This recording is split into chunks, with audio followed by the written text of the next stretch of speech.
been for Bohol in the weeks to come. It is true that Bohol is COVID-free to date, but that does not mean that we have reasons to relax and lower our guard. We must remember two things. The first, we have a limited number of ventilators, doctors, nurses, isolation and quarantine beds. If we cannot manage the rate of local infections, we will drown our healthcare providers and collapse Bohol into chaos. Number two, we have just started to accept returning OFWs. Pretty soon, we will have to accept other returning Bolanons coming from Manila, Cebu, and all over the world. These two realities are enough reasons why we have to continue our strategy of aggressive prevention. For this reason, I have signed today Executive Order number 28 for the period of May 1 to May 31, 2020, to take effect this coming Monday, May 4, 2020, keeping in place all previous and existing orders like, number 1, the general curfew from 9 p.m. to 5 a.m., the travel ban for all incoming passengers. Number 3, suspension of classes. Number 4, liquor ban. Number 5, social distancing. Number 6, prohibition against mass gatherings. Number 7, mandatory use of face masks. Number 8, regulated operation of business establishments. And number 9, one household, one pass policy. With regard our senior citizens over the age of 65 years old, exemption to their 24-hour curfew under EO 16A in the hours they are actually farming or fishing will stay. Furthermore, for the month of May, starting Monday, May 4, 2020, seniors will be allowed to break their 24-hour curfew from the hours of 6 a.m. to 6 p.m. only, and only every Tuesday, Wednesday, and Thursday. As to minors below the age of 18, the exemption for those aged 15 to 17 years old under EO 16A in the hours they are actually farming or fishing will also stay. Furthermore, for the month of May, starting Monday, May 4, 2020, minors below the age of 18 years old will be allowed to break their 24-hour curfew from the hours of 6 a.m. to 6 p.m. only, but only in the company of at least one parent or one guardian who is not a senior citizen on only 2 days per week. And those days are Monday and Friday. Other than Monday or Friday, the curfew for minors below the age of 18, with the exception of those allowed under EO 16A, will continue to stay effective.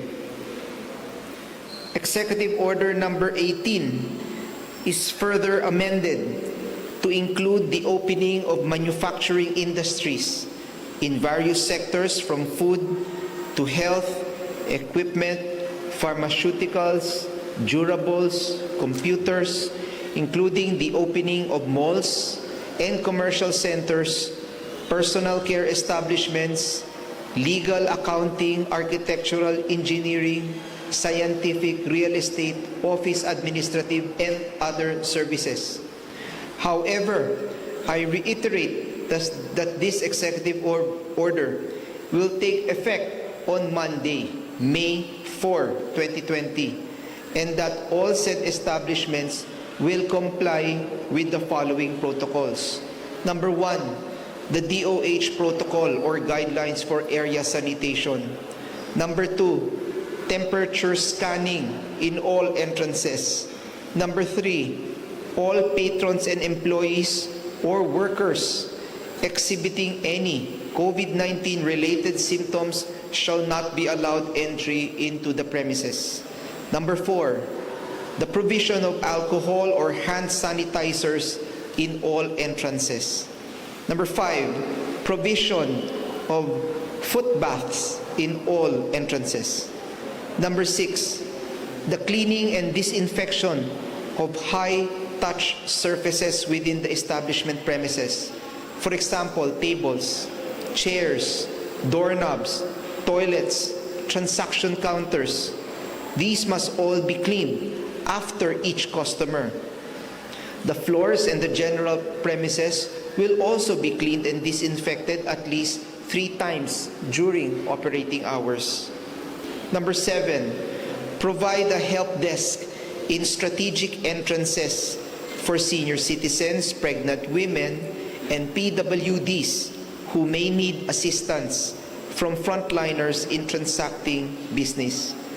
Number 8, limit the number of people who enter any establishment to ensure strict observance of physical distancing of 2 meters from another.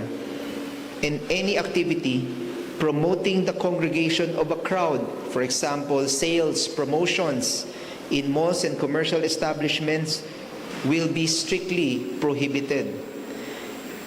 In the case of barbershops, salons, spas, and other personal care industries, in addition to the previously mentioned protocol, they shall further observe hand sanitizing before and after attending to a client, while salon tools shall be sterilized and disinfected after every use.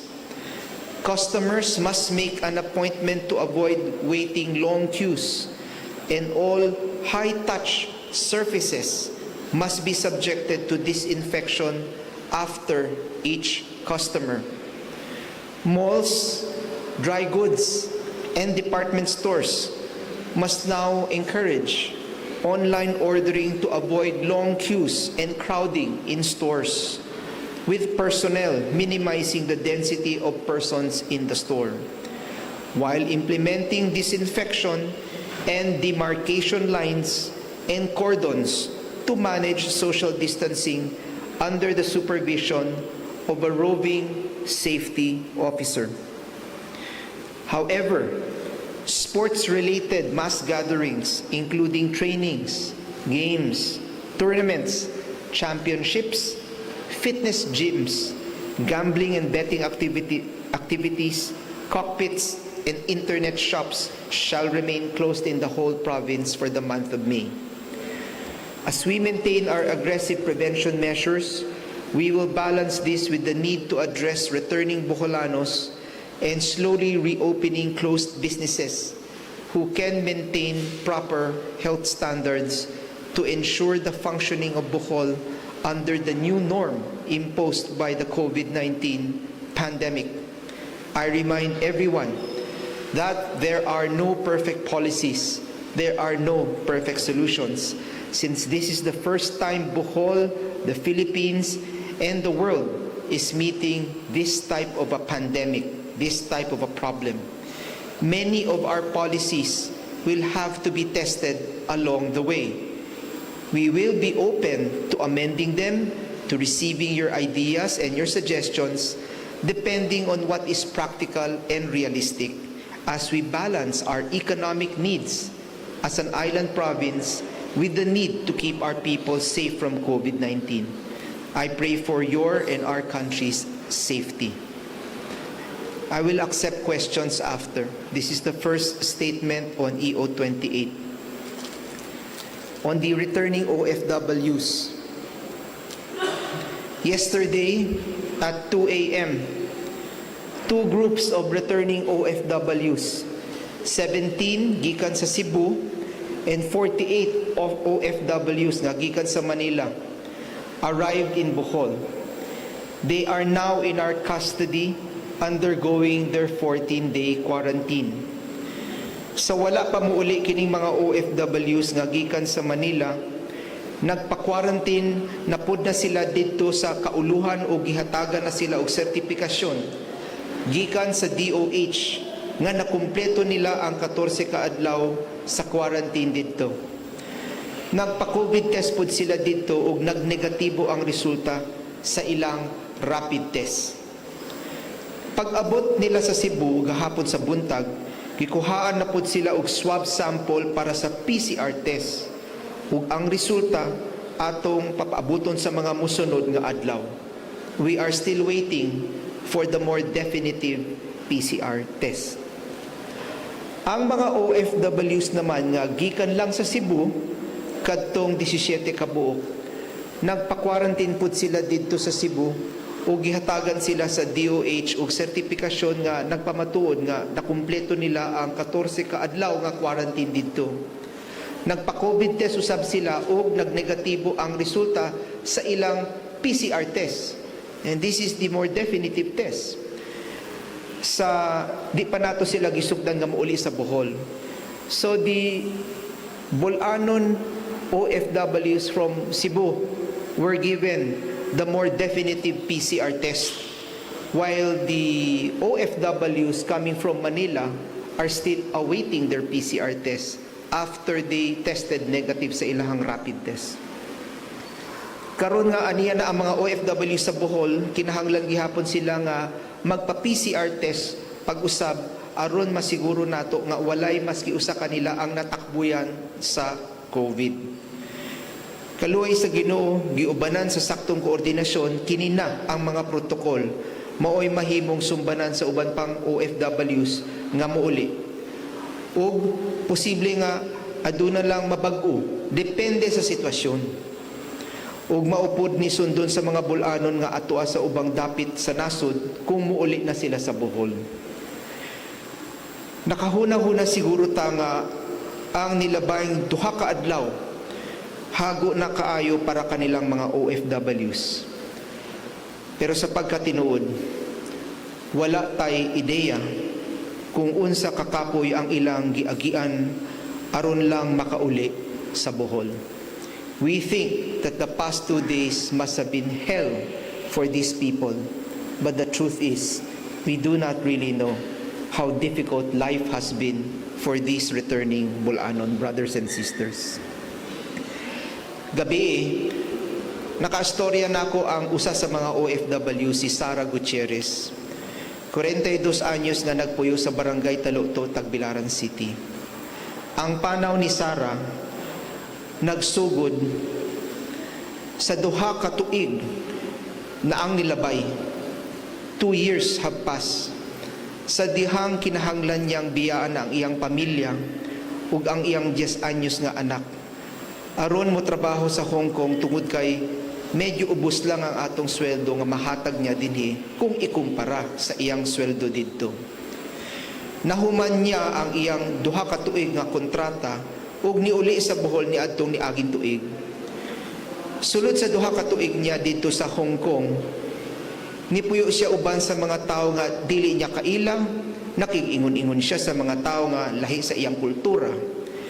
Giantos niya ang kalisod ug ang kamingaw. Nibalak si Sara sa Hong Kong ni adtong Enero karong tuiga aron sugdan ang laing duha ka tuig nga kontrata. She went to go for a second 2-year contract. Unfortunately, pagka Pebrero 6, gitangtang siya sa iyang amo sa trabaho tungod kay nag-lockdown ang Hong Kong. Ug nawadon og trabaho ang iyang amo, maong dili na makaya nga sweldohan si Sara. Tungod kay gusto ni Sara makatrabaho, ni-standby pa siya dito sa Hong Kong aron mangita og laing employer. Pero wa jud siya makakita. Sulod sa usa ka buwan niya nga pag-standby ug pagpangita og trabaho, usa ka pari nga taga Negros Occidental, si Father Francis Mahilom nga maoy parish priest sa simbahan sa Taipo Market, maoy nitabang kaniya. Sulod sa usa ka buwan, oatmeal ra in town ang iyang gikaon ug ubang mga hinabang. She decided to stay on her own because she wanted to find another employer. Tungod kay wala siya makakita og bag-ong trabaho dito, niuli siya via Cebu niadtong March 18. Pag-abot niya sa Cebu, walay hotel, boarding house, inn ang mudawat kaniya tungod kay gikan siya sa Hong Kong. People were afraid to accept her into any hotel or inn in Cebu. Sulod sa duha ka adlaw, dito ra siya natulog sa kilid sa immigration office sa Mactan International Airport. Nakitan siya sa usa ka flight attendant sa Cathay Pacific, si May sa Limbangon. Naluoy si May sa iyang kahimtang ug gidala niya si Sarah dito sa ilang balay sa Lahug. Diin dito niya gipapuyo sulod sa unom ka adlaw. This is a stranger. No relation to her. Took pity and took her to her house in Lahug for 6 days. Gikan sa balay ni May, gihatod si Sarah ngadto sa Cebu Provincial Government, gipa-quarantine siya sa usa ka hotel gamit ang iyang kaugalingong kwarta. She had to pay for her hotel. The OWA office in Cebu was the office that took care of the processing aron makauli si Sarah sa Bohol. Human nga iyang makumpleto ang tanan nga mga requirement, apil na ang negatibong resulta sa PCR test. Nakasakay siya sa barko uban ang first batch sa mga OFWs nga gikan sa Cebu. Gahapon sa kadlawon, nakauli na gyud siya sa Bohol. Away, Sarah Gutierrez from Tagbilaran survived on the goodness of strangers, sa kamaayo sa mga tao nga dili niya kaila, and on her own courage. Sa ilang pag-abot sa Bohol, gitagbo ba siya og welcome banner? O maski usa ka malipayong panagway nga mo greet niya? Wala gyud in town. Sa dihang nangutana ko niya kung kamusta siya, ang unang mga pulong nga iyang nalitok mao ang gob, nahadlok sila namo. Ang storya sa kinabuhi ni Sarah, ang mga kalisdanan nga iyang naagian, dili bago kanatong tanan. Mao kini ang storya og sakripisyo sa atong mga inahan, igsoon, anak ug asawa. Sa mosunod nga mga buwan, daghan pang mga OFWs ang muuli sa Bohol. Batan-on man o edaran, pare-pareho lang ang istorya sa ilang kinabuhi. Aduna sila'y dakong damgo para sa ilang kaugalingon, gusto nila makatabang sa ilang mga pamilya, giantos nila ang grabing kamingaw nga layo sa ilang mga minahal sa kinabuhi, o kanunay nilang giatubang ang daghang peligro sa ilang kinabuhi. Kahibaw ko nga dako ang inyong kahadlok. I know many of you have great fears. Nakasabot ko tungod kay mauusab na ang akong mga kahadlok. I have the same fears as well. Walay maski usa ka nato nga ganahan masakit, labi na sa COVID tungod kay wala pa'y tambal nga makaayo sa sakit. We know that there are no medicines for COVID. But we cannot allow our fears, ladies and gentlemen, my brothers and sisters, we cannot allow our fears to make us selfish and insensitive to the suffering of others. It is against everything that we have been taught and everything against our Christian faith to be selfish and to be insensitive to the suffering of others. We must all find it in our hearts to be compassionate. When I say we, I mean all of us. Kitang tanan, kitang mga local Bolanons dire, we have to be compassionate. But also, I am calling out to all our Bolanon brothers and sisters, ang mga natanggong sa gawas, those who are still outside of Bohol wishing to come home. I am issuing this call to all of you Bolanons who want to come home to also exhibit the same compassion. All of us must be compassionate. Para sa mga Bolanong nasa gawas nga gustong muuli, you must have the compassion to recognize the fear of many Bolanons who are here in Bohol now. And these are the Bolanons who are your family members as well, I remind you. Kung dili nato ma-regulate ang pag-abot sa mga muuli o simbako, mukuyanap ang sakit sa atong lalawigan. Ang kakuwang sa atong mga pasilidad o ekipo, maoy hinungdan nga malumos ang atong healthcare system o posible nga makadala og dakong kagubot sa atong lalawigan. Kung magsugod ang pagkailap sa sakit, ang atong mga doctors ug nurses, atong mga frontliners posibleng mga matay pareha sa kauluhan. Kinsa man ang musunod, kita ug ang atong mga pamilya, dili ba? This is what I keep on repeating to everybody, including to national agency officials. You cannot just say that Bohol is COVID-free today. We are on a delicate balance. If there is a sudden surge of infections, the number of medical frontliners, the beds and the equipments will not be able to take care, possibly, of those who will be infected, resulting in the collapse of the local healthcare system. Kahibaw tang tanan nga aduna kitay katungod nga muuli sa Bohol. We know that we have the right to come home. We have the constitutional right to travel. We have the constitutional right to abode.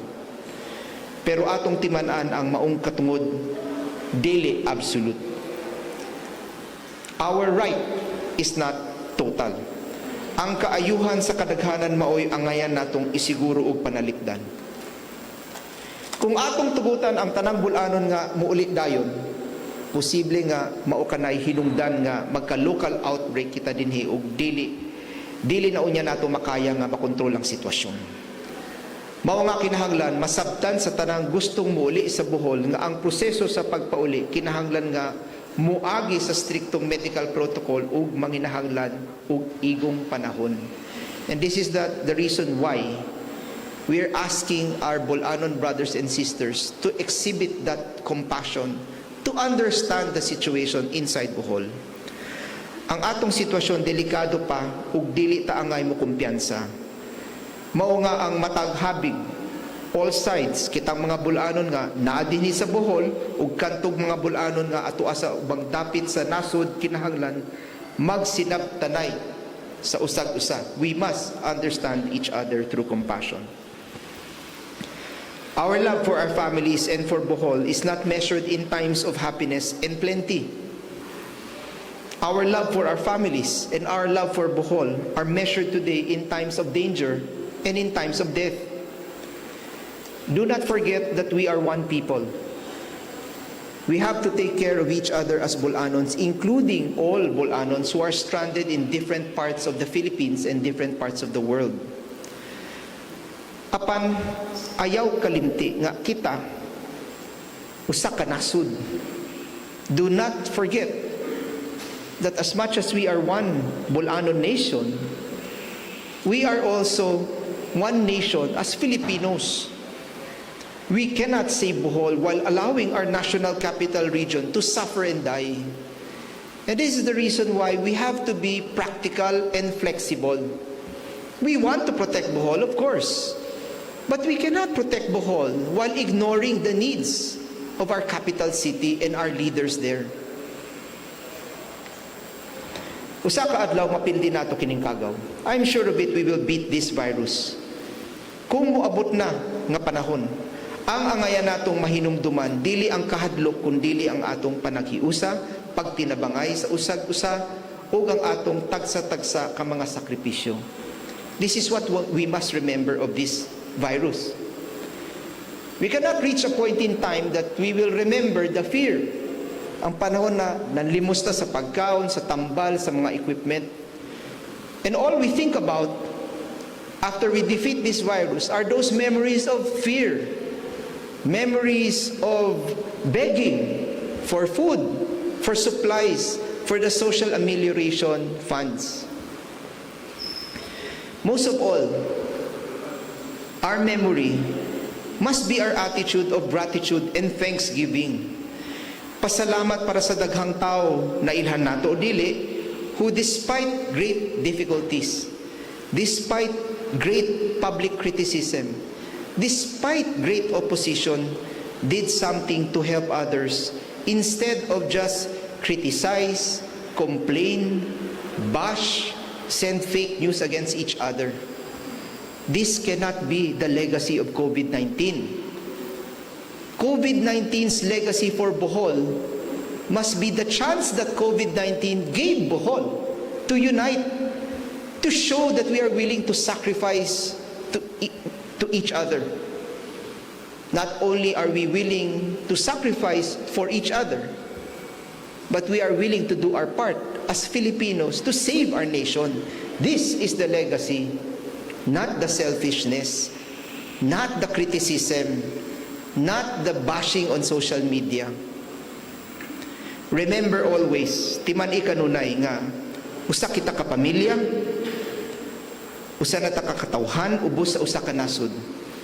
We are one people, and we are one nation. Daghan kaayong salamat. Daghang salamat, Gov.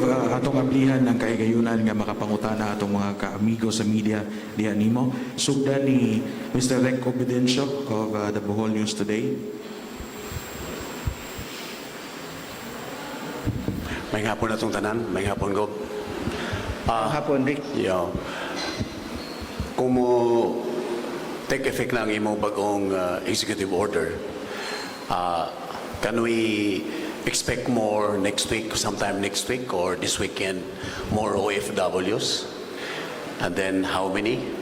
And then my second question, if you allow Dr. Lopez, I just received a notice from Mindanao, Misamis Occidental particularly, nga dunay OFW ang niabot. Reportedly, kauban aning niabot na to dinhi. Ang usa nila katong tulo, positive. Now, my question to Dr. Lopez, nahibalo ba siya ani, nahibalo bang Bohol?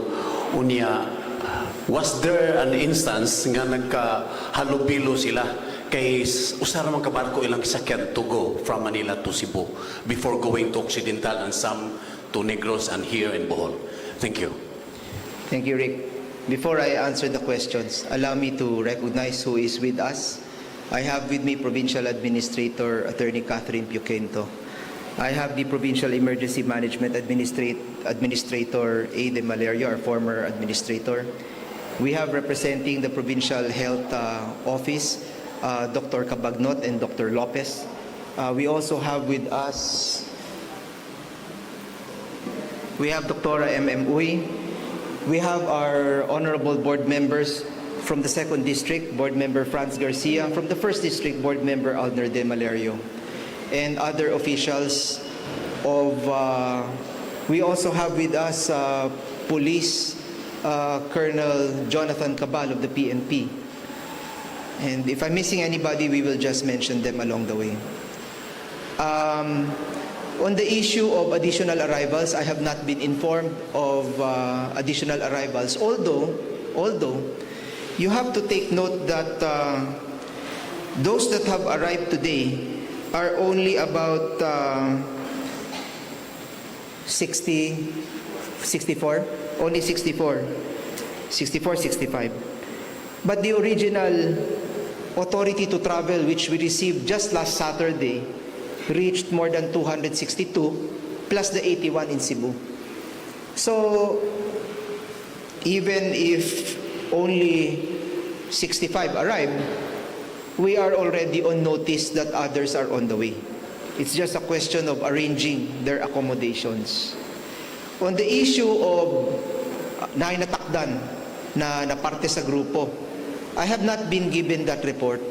I was given the assurance that they were given, those that are coming from Manila were given rapid test They did 14-day quarantine. They had a health certification from the DOH.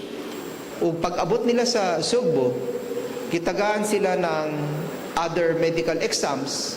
And when they arrive here in Bohol, another PCR exam. We are waiting for the result. The ones in Cebu were not only given rapid tests. They did the 14-day quarantine. Medically, okay sila. And number 3, itagaan pa sila og PCR og negatibo ang resulta gikan sa PCR. And we know that the PCR test is the gold standard. That is the better test.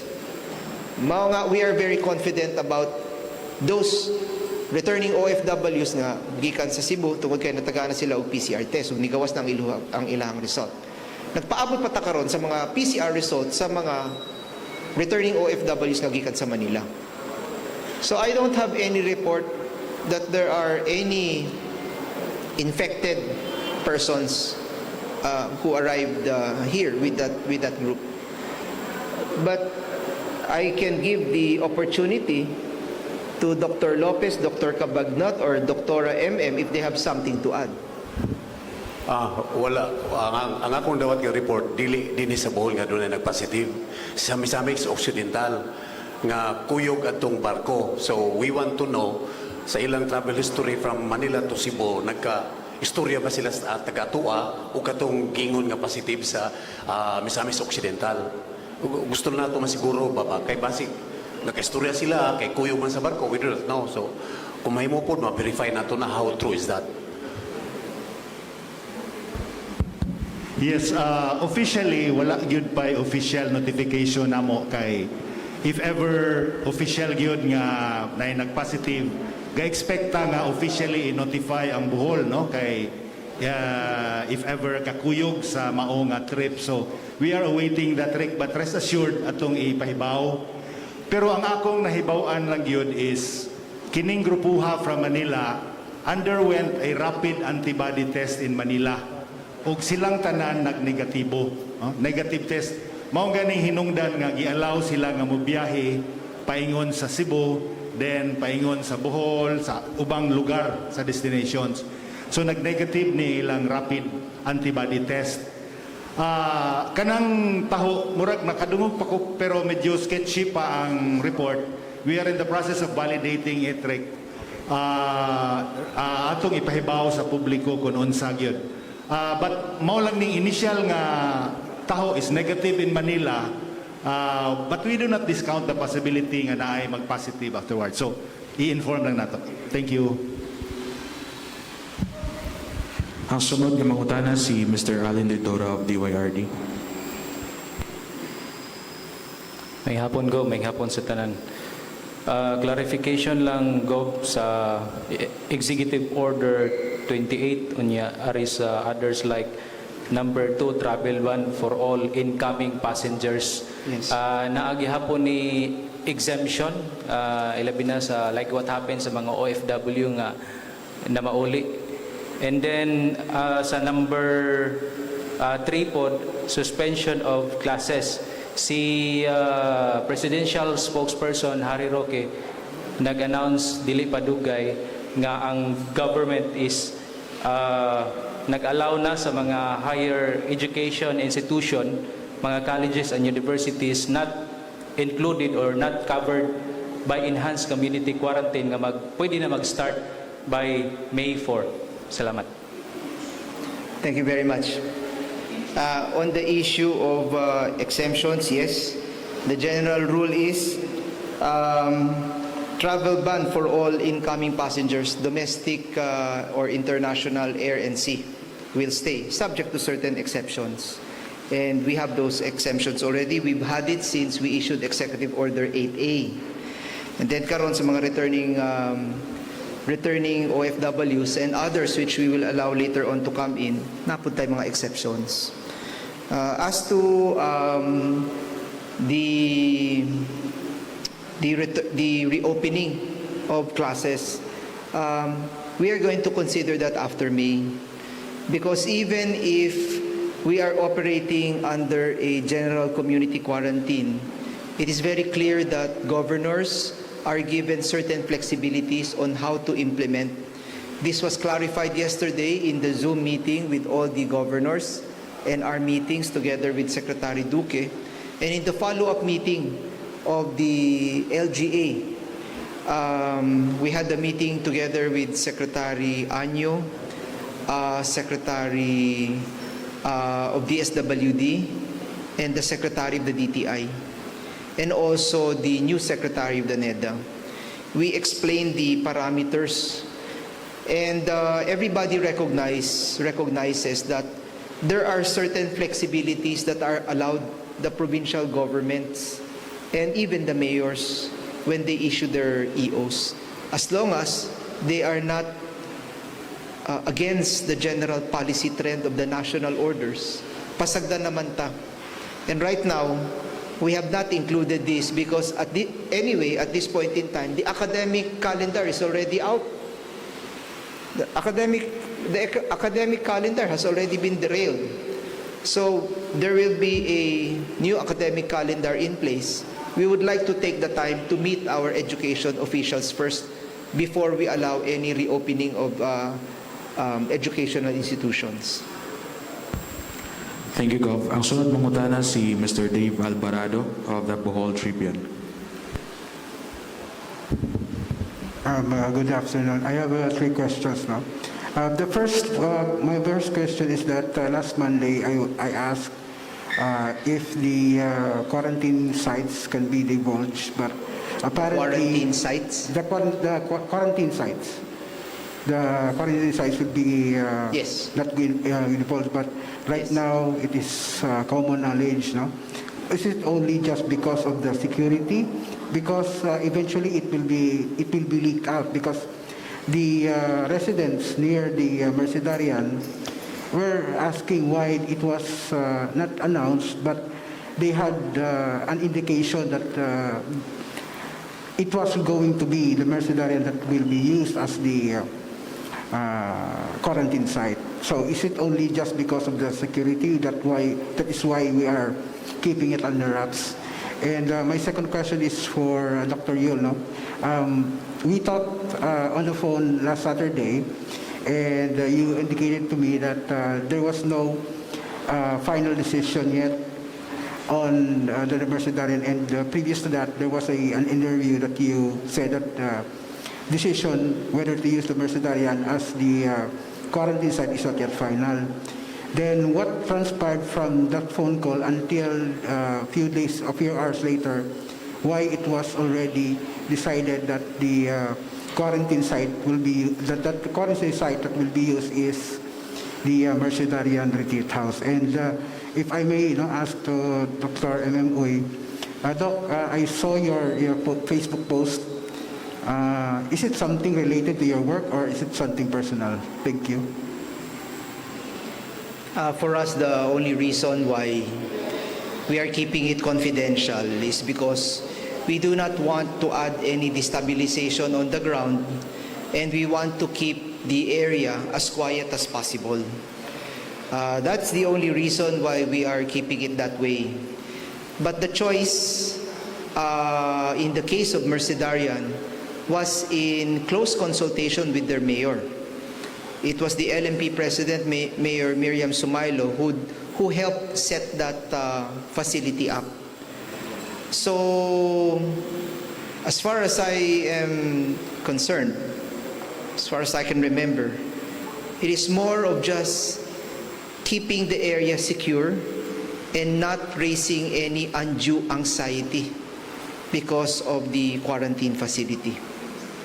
But I'm thinking hard right now if there were any other considerations, but maybe Dr. Yul can help. PA Kat is here.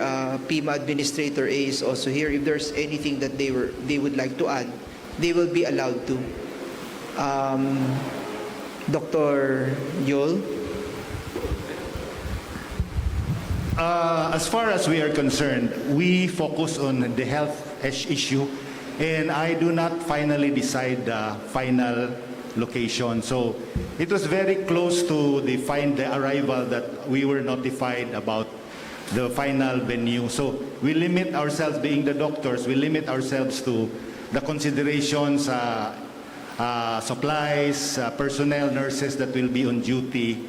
But as to the final decision, it is a collective decision, most particularly sa atong PEMA, sa atong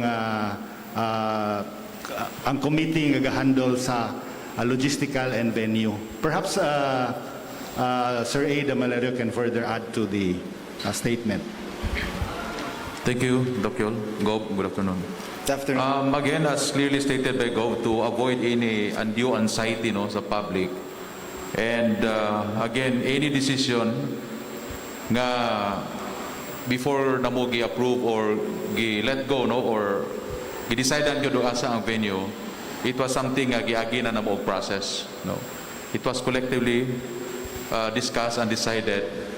Just like naghimo quarantine facility in Ubay, Again, quarantine facility, if hotel siya, private residence, or any facility, government-owned or privately owned, this is just a temporary facility. And we assure the public that kanang atong ipangbutang diha, wala pa na mga symptoms nga nanggawas. So, nakasabo sa ta o unsay temporary reaction sa mga ubang tao, especially for neighboring areas nga naa nag-quarantine ang atong mga kaigsunan. But again, gawas nga lisod mangita o quarantine facility nga musibo sa unsay kadaghanon sa volume sa ato mga returning OFWs or stranded Bolanons. We make it sure that when we evaluated and we made a choice, it was collectively decided by everyone. So I hope nga naon lang na mo pag tubag ang pangutana ni Dave. Thank you. Naiusap ka pangutana padali mo I think address to Dr. I address my third question to Dr. Uy because I saw a Facebook post on your timeline, Doctor. Is it the one? Is that something that is personal or something that has something to do with your work with the TWG or something? I presume you were referring to the Kapoy na poster? Yes. Okay. It is both personal and work-related. We know that we have been going on high gear for the last 6 weeks, and then while alone and waiting for the transported OFWs to come, human as we are, we're sinking lang ang kapon, and I just posted. So nothing, no big deal about it. Because it might be construed, but that there are persons within the TWG or exhausted already. It's not that. It is more on your side or It's my side. so there's no like animosity or something. No animosity, just the kakapoy sinking in while alone. So you're saying that the TWG, the people in the TWG are still in high spirits and moving forward to have these protocols in place in order to save Bohol from COVID. Yes, there is no slowing down for the TWG group. We cannot afford it. Okay, thank you. Sunod nga mangutana si Mr. Ray Tutas of DYRD.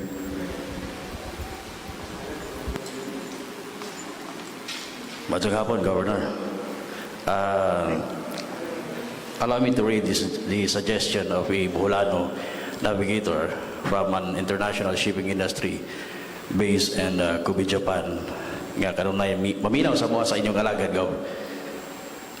For the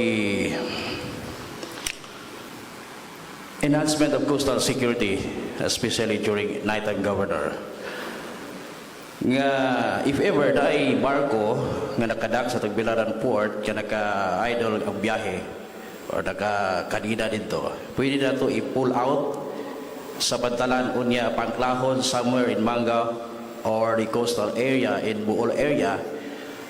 Kay according to him, lisod kayo kung mata-mata lang ang saligan sa mga pulis, dili sila makakita sa target ini kagabi kung labi na walay suga gagasiga ang mga intruder, Governor. Pwede or we can take advantage sa radar equipment ani nga mga barko aron maka-detect sa movement sa mga intruder ini kagabi. Pwede ta mag-post o Coast Guard on board ada nga ship aron maoy mag-monitor and coordinate sa nagpatrolya asa nila ma-intercept ang intruder pinagi sa radar and GPS. He's hoping na makonsider ang maong suggestion na Governor. Second, unsay standard ang pagtugod sa usa ka establishment nga mahimong quarantine facility like the clubhouse in Tagbilaran, sir? Number one, of course, we will accept wato na mo ang suggestion. In fact, it's a very good suggestion which we will consider about stranded vessels. About the choice of sites, the most important qualifications, if you will ask me, is that the security aspect. We must be able to contain the facility, the quarantine facility, that people, mga pamilya, for example, or mga amigo, or mga usi ba, mga ususero, cannot just go to that site and makakontribute sa gubot dito. So it has to be, as much as possible, it has to be a site that we can secure. Number one.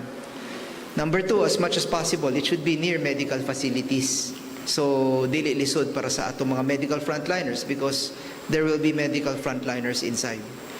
Then number three, of course, the general standards of cleanliness, or whether the place is fit or not fit, based on the budget and the rating as well. Because we have to remember, once they come into Bohol, they are under the expenditure and the care of the mayors. And of course, that has a budget. So if there are some people who are comparing our rooms and our rates to OWA-provided rooms and rates, that is very difficult. Because you have to remember that the OWA is a national agency funded by our National Expenditure Bill, our National Expenditure Law, our Republic Act, our national budget, no? And that is in the trillions of pesos. We don't have that money. So, we work with what we can sa ato mga limitasyon ra. So, the mayors are funding that bill. So those are the standards that go to the choice of any quarantine facility. Yes, sir. Okay. Last one. The business sector is asking for a clarification regarding the GCQ to take effect on May 1 and not May 15, sir?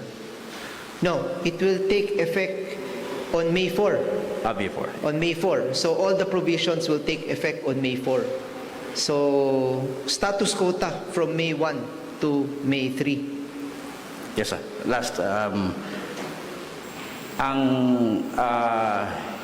quarantine pass katong usara ka magagawas magpadayon. Yes, sir. Okay, thank you.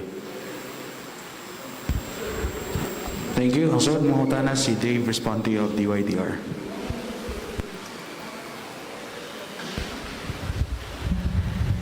Mayong hapon, sir. Ako pangutana, sir, how much is the government spending per OFW per day? Then my second question is, OWA? diri sir sa Toa, sa Bohol. Ikaduhang pangutana, may we be clarified kay sa AITF, 60 above ang ilang curfew, 20 below ang curfew, sir. Sa Toa is 18 below, 65 above. Yes. Ato na ta sa 60 karon considering is a national policy. And third question is, what is the status sa tuwang mga testing kits o katong Matabaw incident, tubigon nga Mari case, how we nanabat tong results, Gob, sir. Thank you. Thank you. As I said,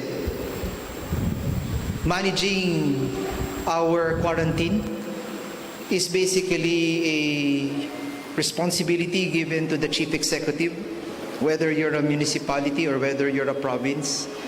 And Malacanang has supervisory powers over all the local governments.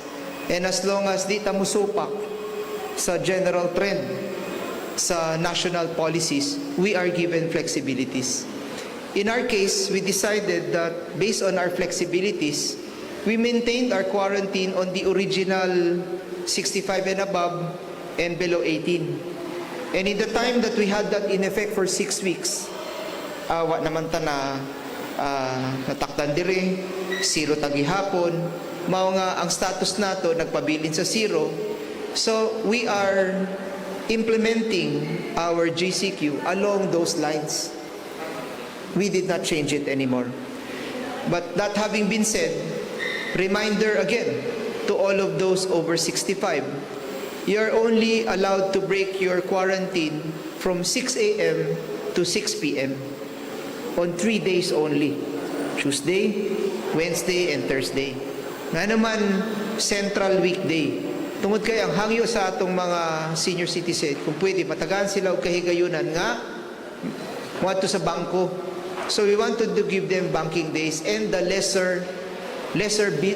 busier banking days, which is in the middle of the week. But we also realize that the youth may be suffering already, overly suffering from cabin fever, and they may need to also get out because of their health, physical health or mental health. But we also know, since we don't have too many testing kits, we just have very limited numbers of testing kits na dakong posibilidad na mga asymptomatic carrier sila, wa pa nila kahibaw tungod kay di naman mugawas ang simptomas. Mga we are still recommending that they stay at home, but for 2 days, only on Mondays and Fridays, in the company of a guardian, to make sure that they are not going out para maglagba, kauban ng mga barkada, and then possibly engage in physical contact sports and bring home the virus. We are only giving them 2 days when they can break the curfew. Lunes o Biyernes from 6 a.m. to 6 p.m. in the company of one parent at least or one guardian at least, and the guardian cannot be a senior citizen. Status of testing kits, we are now given, I think, a minimum of 200 PCRs, and we are putting that on standby para magamit nato para sa atong mga returning OFWs tungod kay nagpabili namang zero COVID ang Bohol. Mao nga ang prioridad nato at least is-secure ang mga gikan sa mga hot zones, sa mga hot spots. Masigurado nato na at least sila COVID negative sila. So we are setting that aside from them until we can get more PCR testing kits and possible rapid test kits. As to the question of Mari.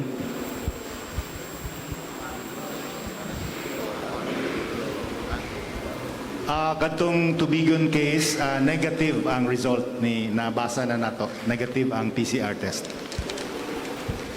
Alright, thank you. Ang sunod ng mangutana si Weng Lagura of Primer. Good afternoon, Gov. Good afternoon. Good afternoon, tanan. Gov, matod pa ni mo, doon na may mo abutay na sad nga laing batch sa itong mga OFW. Unsa kanda mga tong facility? Kay basig na po'y mo reklamo. O niya ikaduha, pwede ba nga mapubliko ang mga ngalan sa mga OFW? O niya, gusto sa kong maklaro kung naabag yun sa manifesto si certain Angelo Christian o si Blanca Mahinay. Then, last question, Gov. Kumusta si Angelo Christian ng mga orasa?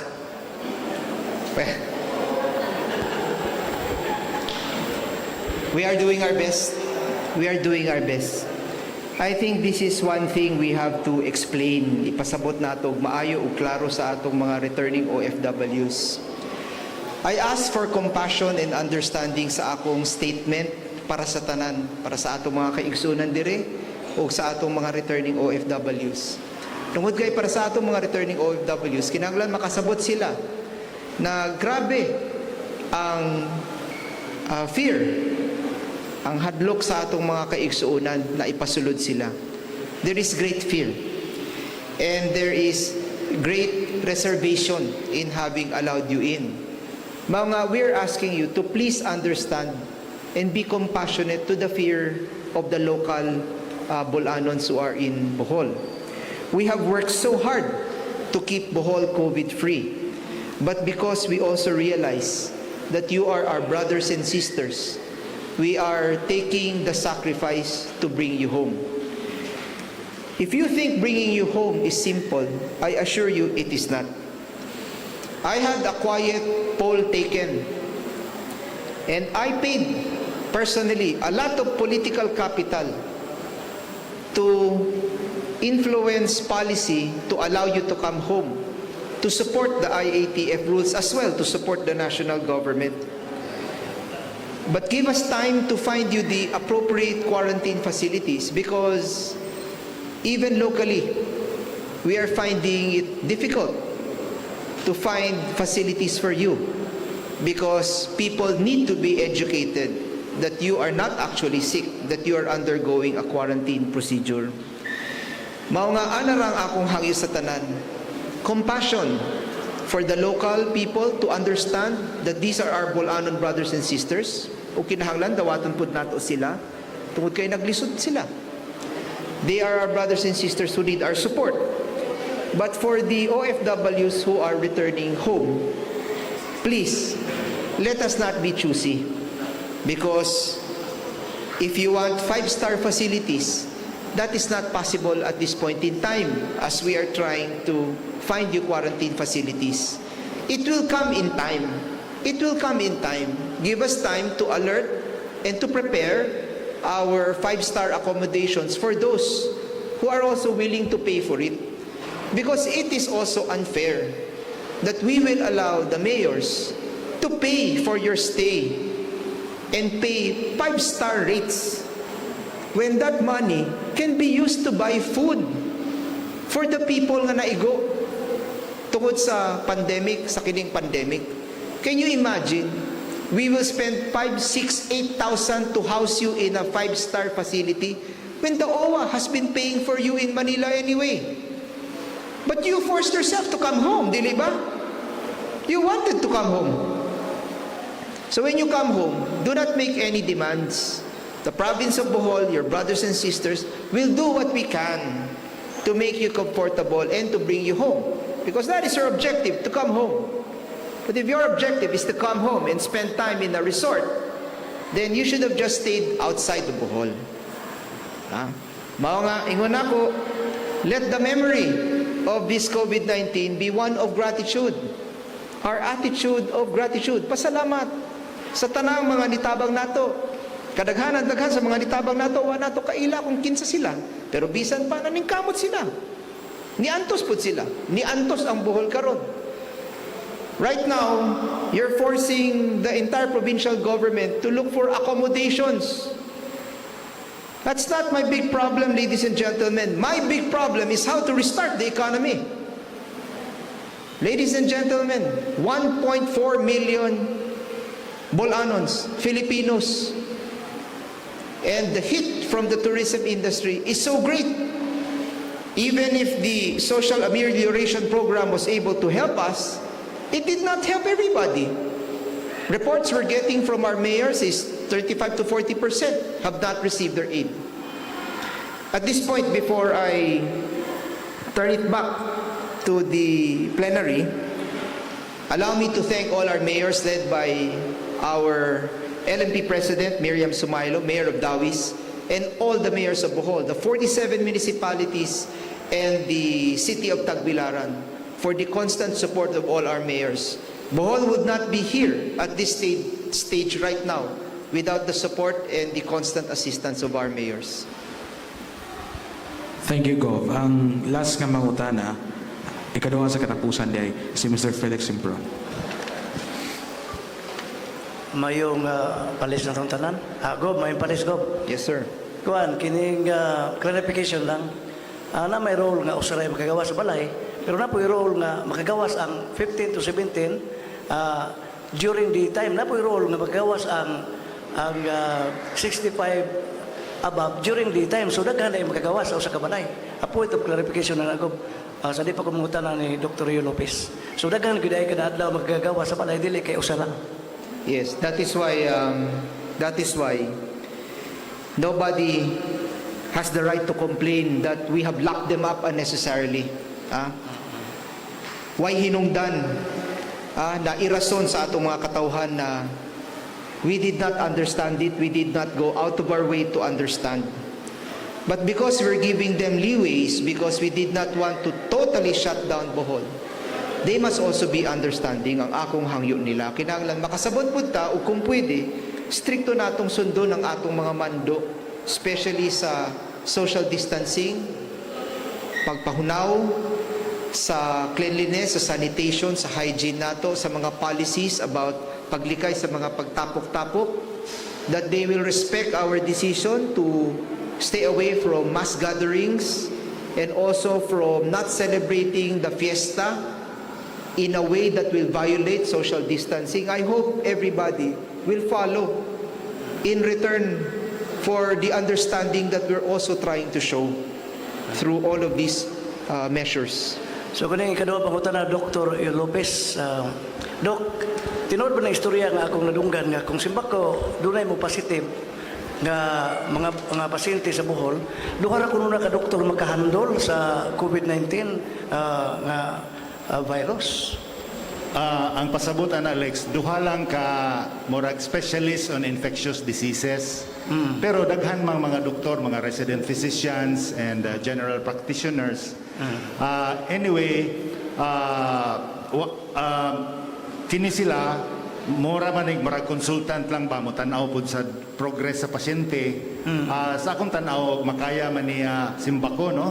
But sa uban po nga mga aspeto na naman po tayo mga resident physicians like kana mahug man na siya kung adult, mahug na siya sa Department of Medicine o Internal Medicine na may ubay-ubay nga mga resident physicians nga available po Lex nga makaatiman.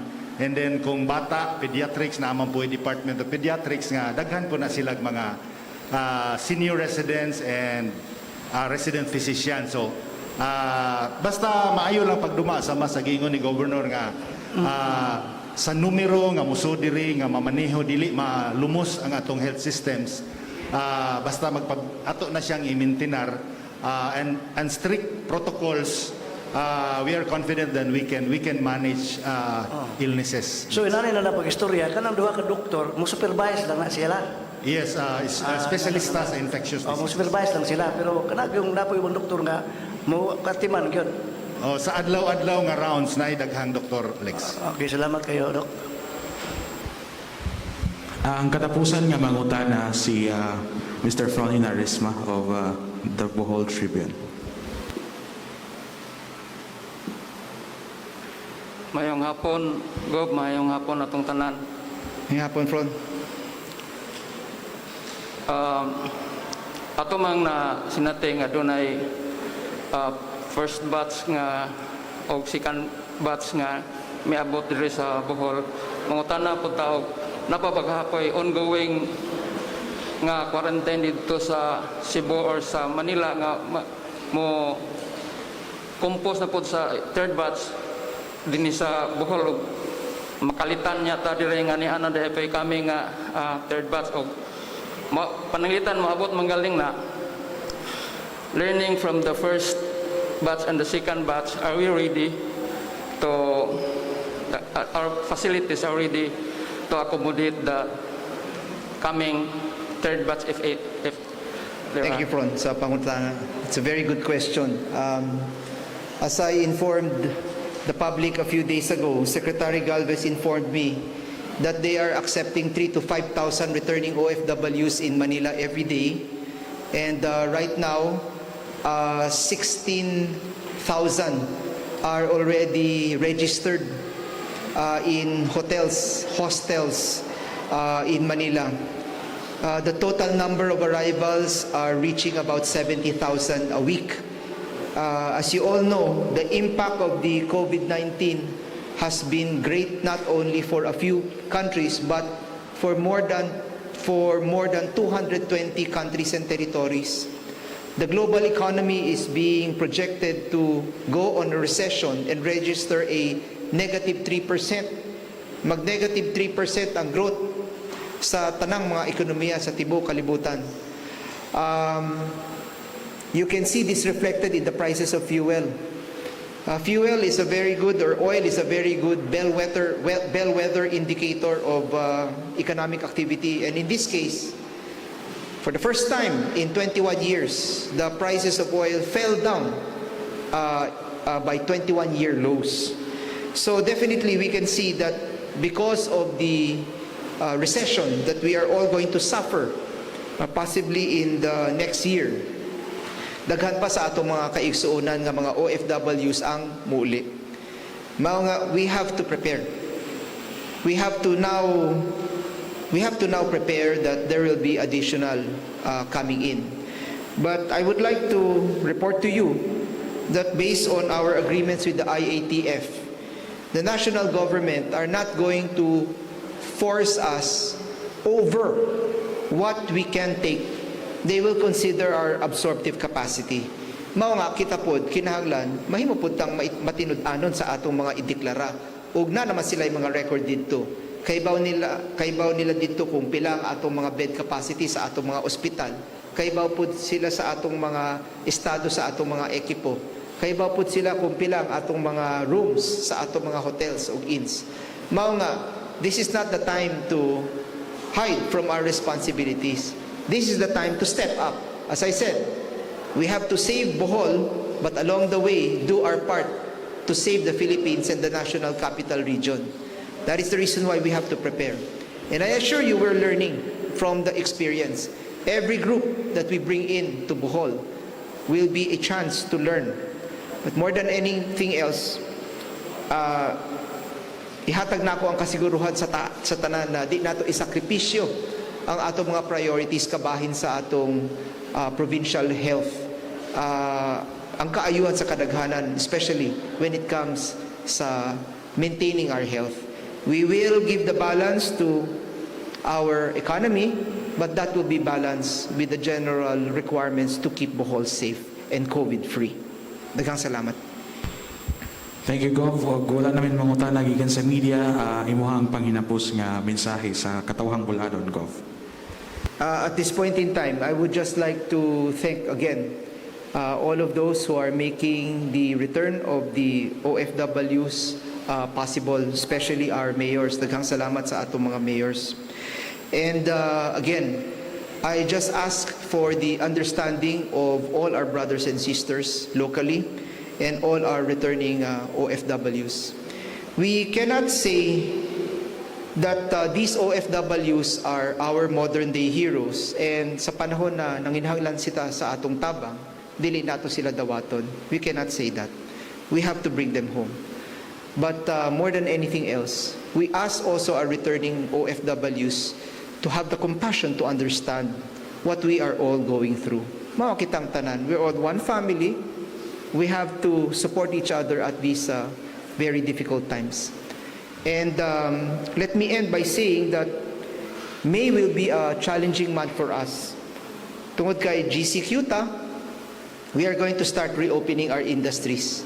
We are going to start reopening all sectors. We will see how we can give as much opportunities and how we can recover all the lost wages and the income of our people. Mao nga, let us focus on that.